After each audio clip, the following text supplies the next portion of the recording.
one of the things that I'd like to do is not only share some interesting research on change, but also, and this is a real key as a litmus test for researchers, is talk about when I was wrong in my hypotheses. I want you to be really skeptical of somebody who claims to give you research-based information, but their hypotheses always conveniently turned out to be right.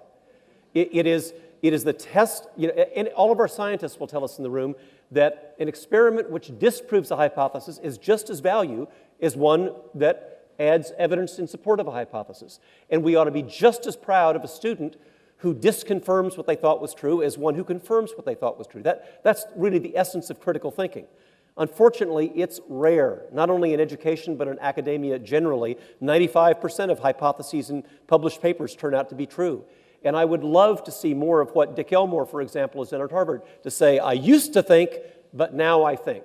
And I'll give you an example of that, apropos of change, right now. Because I used to think that change should be gradual and incremental, then you get in a feedback cycle. If I were to plot it on a graph, it would look something like this. A little bit more change gets you better results, then a little bit more change, a little bit better, a little bit more change, a little bit better, and that would make sense, except when it doesn't. Because I studied programs for about 400,000 students in this case, and I looked at about 15 different initiatives, and I tested my hypothesis, and I was dead wrong. I thought this nice little linear feedback model, a little more change, a little better results. Look at what really happened.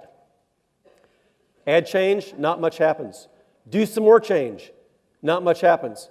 Do some more change, not much happens. And in that little gulf there is where change goes to die. That's where people say, well, shoot, we've been trying this and it didn't work. Let's go get another initiative. And that's why we have one after another, and the law of initiative fatigue turns out to be true. But it's not entirely a sad story, because here's the other thing that I learned. From looking at all these initiatives with hundreds of thousands of kids, at the far right-hand corner turned out to be a non-linear relationship. No change, no change, no change, and then at deep implementation, a really significant one. That explains why, for example, a lot of data programs fail, because they're only implementing it at a low level in terms of delivery of data, display of information, looking at data, as if we were in the zoo. Oh, look, there's a data in its natural habitat. I mean, I don't get that. Deep implementation is only about using it to influence my professional practice on what I'm calling level 4 or exemplary practice over here.